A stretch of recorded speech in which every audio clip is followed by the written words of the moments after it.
Hello everyone, and welcome back to a brand new video. And today, as you can see by the title, we're here for the third race of the first event of the ORL Nations Cup.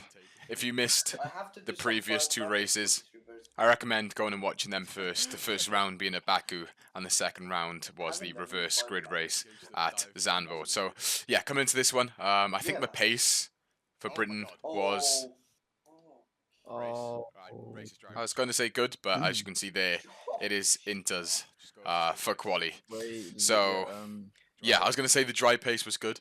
We didn't get to do that much practice, as I've probably said already once before.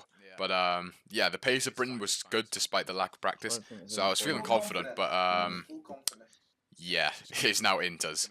And as you can probably guess, wait, like not many people would have done wet practice, so yeah, we're kind of going into the unknown in this situation. Obviously, you have the top guys that will be at the top anyway, but you never know what the order's going to be like now.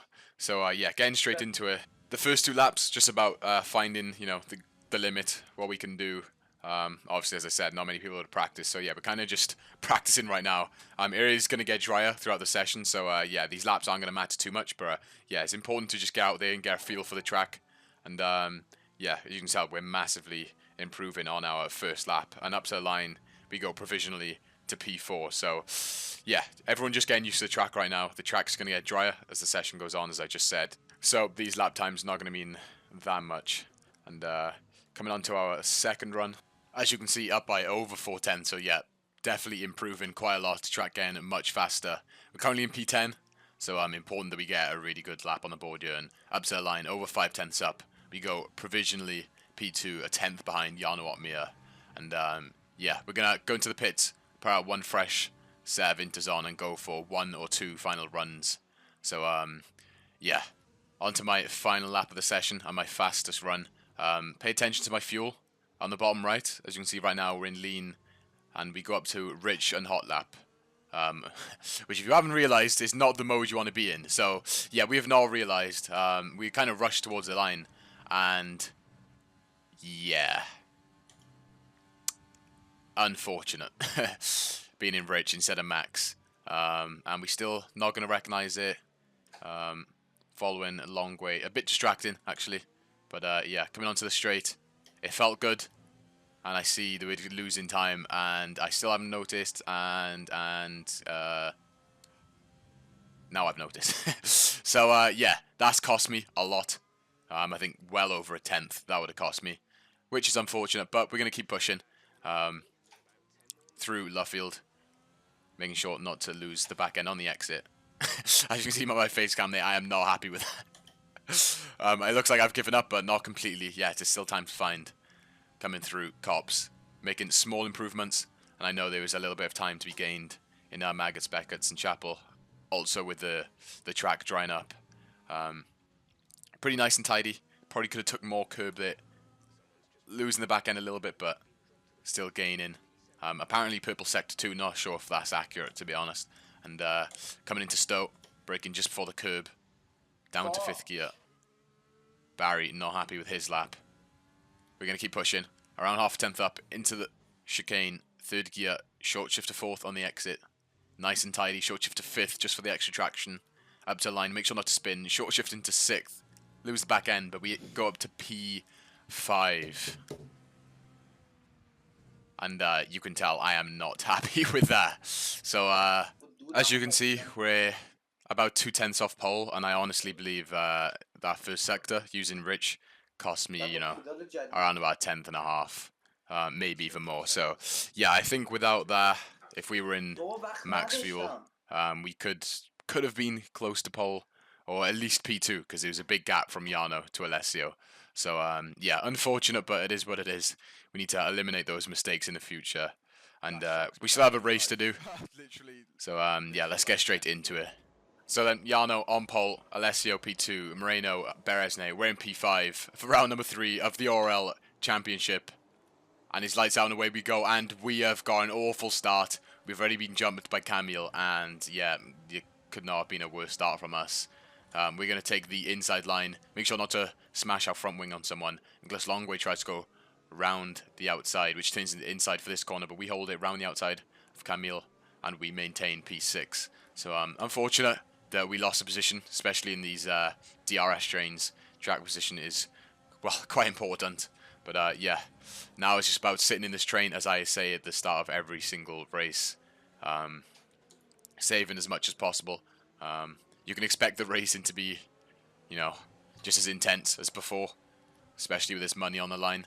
And as you can see now, Longway already having to use his battery to defend from cars behind, which makes us use some battery. So yeah, already down to 80%. So yeah, make sure not to make mistakes, save as much as possible, don't crash, make sure we don't lose any more positions stupidly, and we have to start thinking about the strategy straight away, when to pit. As you can see, using a lot of battery to defend from Longway, because this just happens for some reason where everyone just deploys their battery, which has forced us to deploy it. Now we're on like 60%, so yeah, that's not great.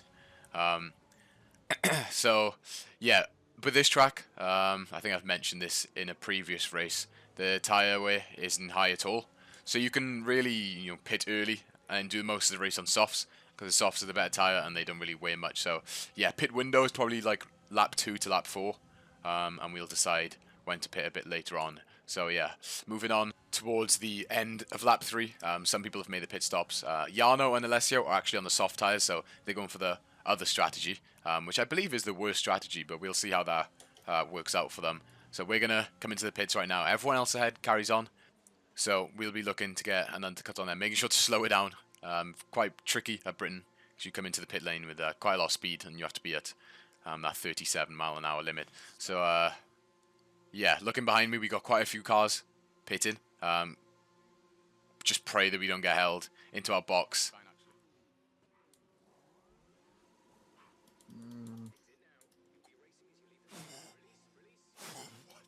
Who was holding me? Who was holding me? So, yeah. I think what actually happened was we released our clutch too early, which delays you a little bit.